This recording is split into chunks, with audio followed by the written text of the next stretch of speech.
We'll be back to Tom to answer first on this one. Let's try to do this with a 1-minute answer. The question is a little long, but I think the answer may not be as long. Medicaid funding is important to hundreds of thousands of Kansans. The 10% cut in funding significantly reduced services to those individuals and families. Can you address your vision for Medicaid funding in uncertain economic times?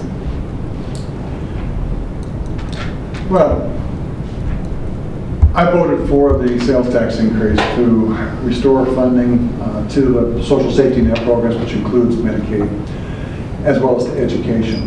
But we also need to be looking at delivering health care services more cost effectively. And part of that is why I work on the telemedicine, telehealth monitoring technologies, so that people in their homes can be monitored every day by a healthcare provider to make sure that their chronic condition is not worsening.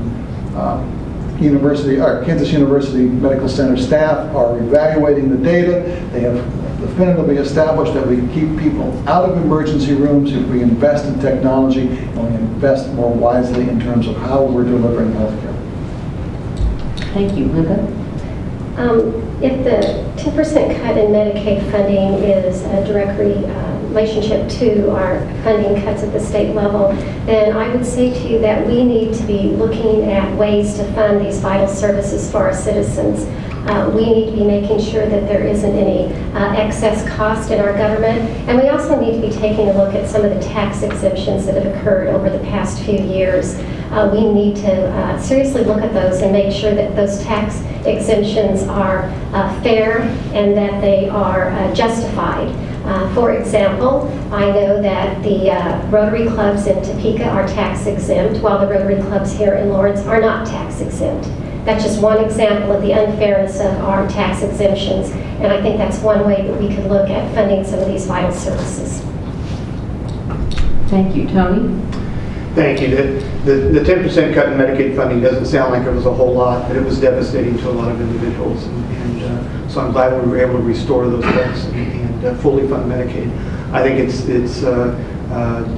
essential that we do that for our Kansas neighbors. But we've got to be able to provide health care services more efficiently, as Tom suggested. We've got to figure out ways to do that.